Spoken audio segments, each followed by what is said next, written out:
नमस्कार मित्रांनो, स्वागत आहे तुम्हा सर्वांचे बॉलिवूड स्टोरीज या यूट्यूब चॅनलच्या आणखी एका नवीन व्हिडिओमध्ये। मित्रांनो, भक्तिगीते, लोकगीते, भीमगीते तसेच कव्वाली गाणारे महाराष्ट्रातील लोकप्रिय गायक म्हणजे प्रल्हाद भगवानराव शिंदे। यांचा जन्म अहमदनगर जिल्ह्यातील पिंपळगाव येथे झाला। वडील भगवानराव आणि आई सोनाबाई शिंदे यांचे प्रल्हाद हे सर्वात धाकटे चिरंजीव होते। कुटुंबाची आर्थिक परिस्थिती ही बिकट असल्यामुळे त्यांचे पालक रस्त्यावर भक्तिगीते गात असायचे आणि त्याच्यामुळेच आईवडिलांसह प्रल्हाद शिंदे आणि त्यांचे बंधू संगीत क्षेत्राकडे आपसुकच वळले। प्रल्हाद शिंदे वादन आणि गायन सादर करीत असताना बघून आईवडिलांना विशेष आनंद व्हायचा। त्यांची कलेची जिद्द बघून आईवडील त्यांना सतत मार्गदर्शन करायचे। ऐन तारुण्याच्या वयात प्रल्हाद शिंदे यांनी तबलावादन शिकून घेत इस्माईल आझाद यांच्या गटामध्ये कोरस म्हणून काम केले आणि संगीत क्षेत्रात त्यांनी जीवन घडवले। त्यांच्या तरुण वयात त्यांनी इस्माईल आझाद यांच्या गटामध्ये तबलावादक आणि कोरस म्हणून काम केले होते। हैदर की तलवार या गाण्यामध्ये एक छोटासा भाग गाण्याची त्यांना संधी मिळाली आणि यानंतर त्याने आपले सर्वस्व संगीतासाठी बहाल केले।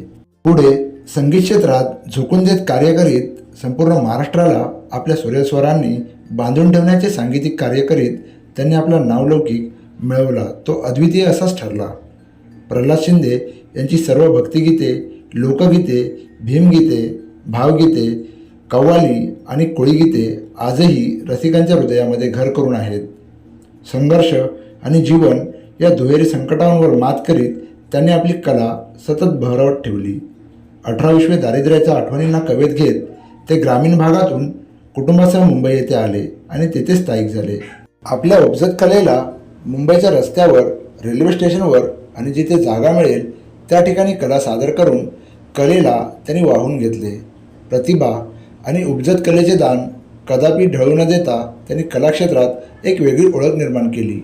डॉक्टर बाबासाहेब आंबेडकर यांचे जेव्हा निधन झाले तेव्हा अंत्ययात्रेच्या वेळी प्रल्हाद शिंदे यांनी आपल्या गात्या गळ्यातून अरे सागरा शांत हो जरा, येथे माझा भीम निजला हे गाणे गाऊन वाहिलेली आदरांजली रसिकांच्या स्मरणात राहिली। गाणे कोणतेही असो, आपल्या केसांनी गिरकी मारणे, एक विशिष्ट झटका देणे आणि गाणी सादरीकरणातील त्यांची एक विशिष्ट पद्धती ही अफलातून होती। तथागत गौतम बुद्ध, डॉक्टर बाबासाहेब आंबेडकर यांच्या कार्याची महती गाण्यातून लयबद्धपणे सादर करण्याची त्यांची पद्धत ही त्रिवार सलाम करण्यास पात्र ठरली। त्याचबरोबर आता तरी देवा मला पावशील का, करूया उदो उदो अंबाबाईचा, चंद्रभागेच्या तिरी, तसेच चलग सखे पंढरीला, जैसे ज्याचे कर्म तैसे, तूच सुख करता तूच दुःख हरता, दर्शन दे रे भगवंता, नाम तुझे घेता देवा, पाऊले चालती पंढरीची वाट या भक्तिगीतांनी विविध अल्बमसह असंख्य गाण्यांनी रसिकप्रियता मिळवली। पहाटेच्या वेळीस मंदिरे किंवा घरोघरी त्यांची हमखास वाजलेली भक्तिगीते ही मनाला आनंद देत गेली। तू लाख हिफाजत करले तू लाख करे रखवाली ही कव्वाली तर प्रचंड गाजली। या कव्वालीने रसिकांच्या काळजाचा ठाव घेतला, म्हणून प्रल्हाद शिंदे यांची सर्व भक्तिगीते सुपरहिट ठरली। बऱ्याचदा ते पंढरपूरच्या वारीत देखील सहभागी व्हायचे, तेव्हा ते माईकशिवायच पाऊले चालती पंढरीची वाट हे गाणे गाताना त्यांच्या चेहऱ्यावरील आनंद तरंग ओसंडून राहायचा। त्यावेळी तमाम वारकरी यात सामील होताना बघून प्रल्हाद शिंदे यांना आत्मानंद देत जायचे। त्यांच्या गाण्याचे एक महत्त्वाचे वैशिष्ट्य म्हणजे वरच्या पट्टीत गाताना जिथे इतर गायकांचा श्वास थांबतो तिथून यांचा सूर सुरू व्हायचा, म्हणून लहानांपासून ते ज्येष्ठांपर्यंत सर्वांना त्यांचा आवाज नेहमी जवळचा वाटत राहिला।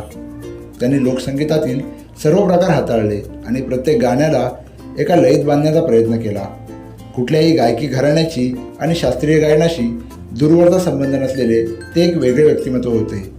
पहिल्यांदाच HMVने त्यांच्या गाण्यांचे ध्वनिमुद्रण करून कॅसेट अल्बम काढला। कलेची जिद्द, प्रचंड निष्ठा आणि श्रद्धा ठेवत त्यांनी कलेवर मनापासून प्रेम केले। रसिकांप्रती त्यांनी कायम कृतज्ञता भाव देखील व्यक्त केला।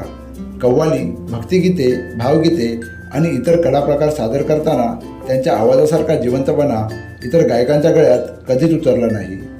गाण्यात शब्दातले भाव आणि गाणे ओतप्रोत जाणीवांनी बहरत ठेवण्यासाठी त्यांची कला अप्रतिम होती।